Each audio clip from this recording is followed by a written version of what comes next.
Hey everybody, it's Jason Blaha here, and today I want to chat with you guys and gals a little bit about power building. And what people need to understand, this whole sort of approach has been vastly successful by people like Mike O'Hearn all the way over to Loue Simmons from Westside Barbell for building people who are just incredibly jacked, incredibly strong, and even in the case of guys like O'Hearn, incredibly aesthetic. So people, when you get them, when they say stuff like, well, it doesn't work, it doesn't build impressive physiques, until you realize that essentially everyone from Mike O'Hearn to Ronnie Coleman pretty much used this type of approach.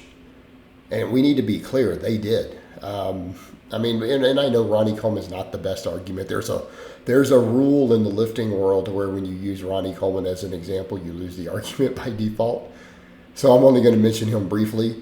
Ronnie absolutely did heavy 1 to 2 rep sets on the big three, max effort work, and then he did tons of bodybuilding pump work after. Okay, that is more or less power building.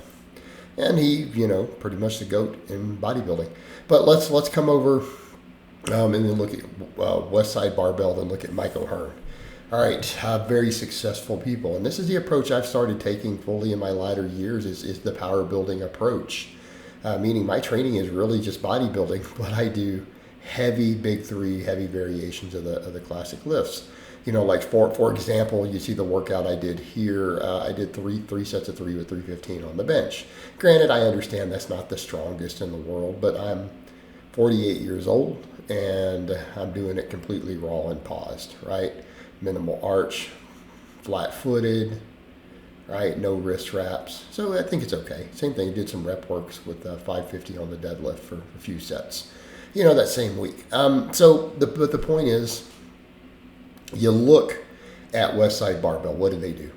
About 5% max effort work. And Loue Simmons always said that. The only difference between him and a lot of the power building approaches is that he had some discrepancy with the speed work. In other words, Loue Simmons used to say, we train here at Westside, and keep in mind, they produced over 100 world record holders in powerlifting.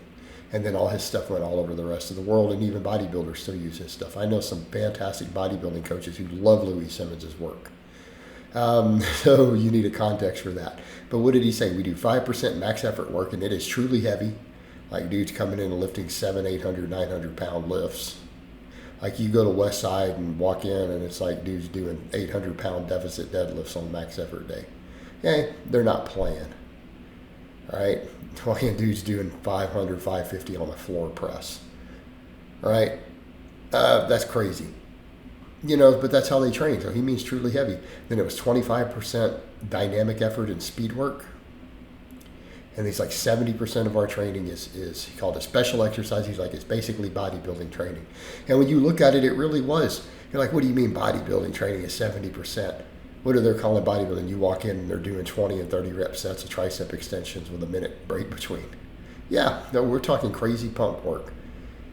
So they would do that, so you'd see something like that, and then you're like, wait, they're doing all this heavy work, and then you look for their back and chest, and they're doing some really high rep dumbbell presses, to failure, pull-ups, and then you'd see all this extra upper back work and high rep upright rows and laterals to failure, tons of tricep work. They would be working triceps from every angle. Like they'd be doing dumbbells, chains, bands, cables, right? All sorts of stuff. And they're like, what are you guys doing? You're doing like 5 different tricep exercises in a week. And they're like, yeah. You're like, there's 20 rep sets, 30 rep sets. I'm like, yep, we need our triceps big. But they understood that. They're like, we got to get these muscles big. If this muscle's the limiting factor in our lift, then we need to train it like a bodybuilder would, attack it from every angle, get it just as jacked as we possibly can. You'd see the same thing, you'd walk in and look at their other stuff. They'd do a crazy heavy max deficit deadlift, and then they'd go do some good mornings, sometimes with awesome 500 pounds. And then all of a sudden they're over there doing 50 rep sets of hamstring curls. They were power building. They're doing what a lot of people were calling power building. It's just that they didn't care about a sec. They skipped the biceps for the most part. Like, we don't do curls. But they did the other stuff. They did all the other stuff. And again, they are all jacked. Some of them were fat, some of them are not. The ones who are not fat, they look almost like bodybuilders. They were crazy jacked. And it worked because they're like, we know to get stronger, we got to get bigger. Everybody knows this. And then how many bodybuilders for years knew if you want to get bigger, you got to get stronger. This is why this works so well. Before everyone was on a ton of gear, the only jacked people were strong and jacked. Right? They all knew what their max bench was. Even the serious bodybuilding competitors, they all maxed out on their benches. They knew what was up. Now you come over to guys like O'Hearn. And I like to use him as an example because he probably has the best physique in the world that I know of any dude in his 50s. And he's crazy strong. He's got longevity, low injuries, been in the iron game forever.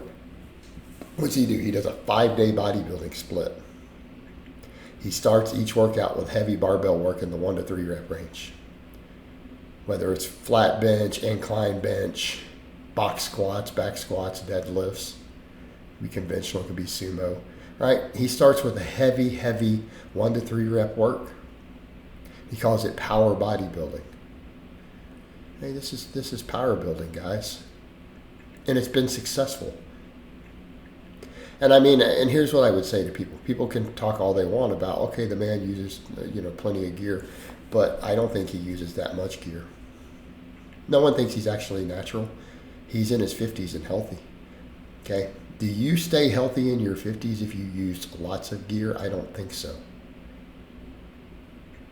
No injuries, has phenomenal health, still doesn't have all the side effects from the guys who use excessive growth hormone, insulin, all that stuff. You don't see those things in him. And the guy looks phenomenal. He looks ridiculous.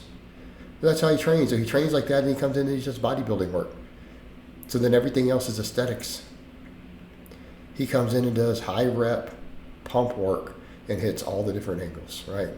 These 3 different exercises of muscle group. Big movements, isolation work. Okay? After he does those heavy 1 to 3 rep sets. It works. And it's worked for all these people. You go back and look at historically, this is how the Silver Era guys mostly trained. Right? This is how plenty of them trained. A lot of them were known for having 400 or 500 pound max squats, 300 plus, even 400 benches. Heavy floor presses. I mean, Reg Park, I saw him on an old video clip back in the day doing a 500 pound floor press. He was the best bodybuilder in the world at the time, and he trained like this. Right? It works. It works. And anyone telling you otherwise is clearly not watching, and they're not looking at how things have worked historically, and they're not even looking at any of the data. There is something to be said for doing heavy work before your pump work. All right, guys, but that's really all I have to say on that today. I hope it's been informative, and I'll talk to you guys and gals next time.